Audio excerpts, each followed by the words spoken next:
आम नागरिकों के लिए बड़ी खुशखबरी।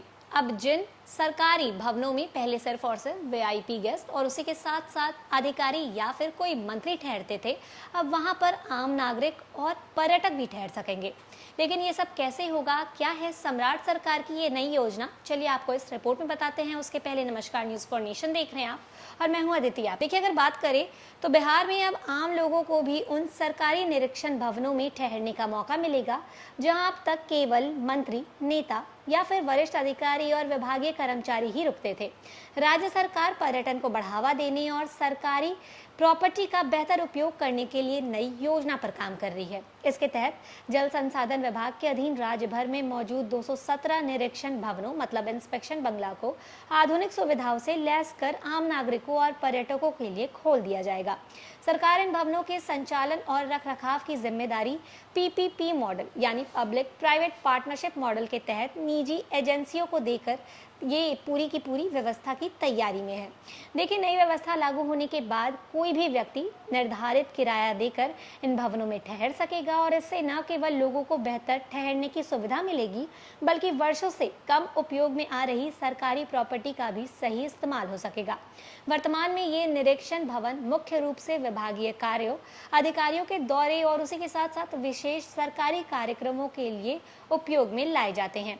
राज्य के अधिकांश निरीक्षण भवन नदियां, तटबंधों, बांधों, बराजों और जलाशयों के पास वो स्थित है और इन संस्थानों की प्राकृतिक सुंदरता इन्हें पर्यटन की दृष्टि से काफी आकर्षक बनाती है।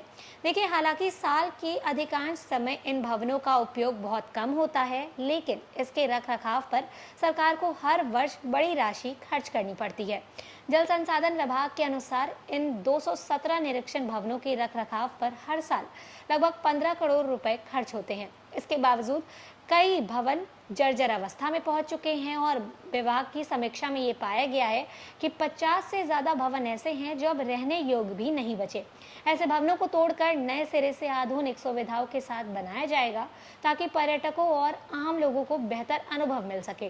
सरकार का ये मानना है कि यदि इन भवनों को आधुनिक गेस्ट हाउस या फिर पर्यटक केंद्रों के रूप में विकसित किया जाए तो ये राज्य में पर्यटन उद्योग को नई दिशा दे सकता है। इन भवनों की खिड़कियों से नदियों, जलाशयों और हरियाली की सुंदर दृश्य देखने को मिलेगा।